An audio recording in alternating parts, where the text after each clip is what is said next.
ఈ పిల్ల Manu Bhaker 22 years old girl, just 22, April 2002లో పుట్టిందని నేను వికీపీడియాలో చూశాను. 22 ఏళ్ల వయసుకి 2 ఒలింపిక్స్లో మెడల్ సాధించిన తొలి వనితగా షూటింగ్లో అసలు 2 మెడల్స్ ఇన్ 1 సింగిల్ ఒలింపిక్ సాధించిన ఈ పిల్ల ఉంది. ఆ అమ్మాయికి ఏముంది, షూట్ చేసేప్పుడు ఉన్న ఫోకస్ కాదు, ఎక్కడికి వెళ్ళాలో అనే ఫోకస్ ఉండబట్టి అక్కడికి వెళ్ళగలిగింది. తను ఎక్కడికి వెళ్ళాలో తెలుసు కాబట్టి అక్కడికి వెళ్ళింది. Follow one course until success.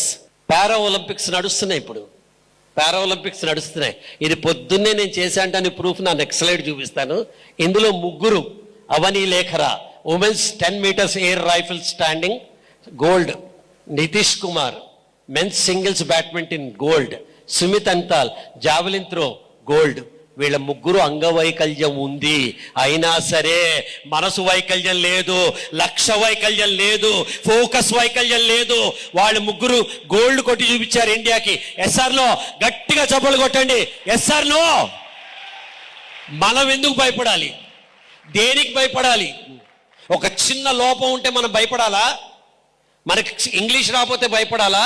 మన కరీంనగర్లో పుట్టాం, చుట్టుపక్కల పల్లెటూరులో పుట్టామంటే భయపడాలా? మనకు తెలియపోతే భయపడాలా?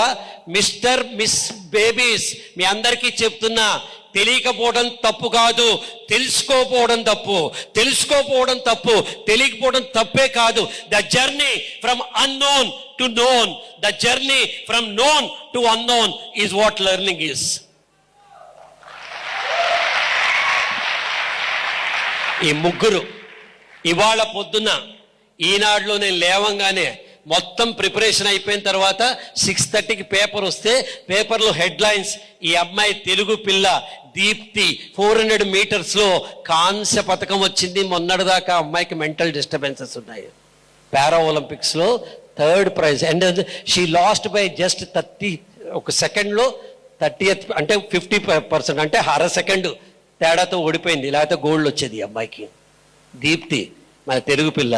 అన్నీ లేకపోతేనే వాళ్ళు అంత చేస్తున్నారు, అన్నీ ఉండి మనం ఎంత చేయాలి తల్లి?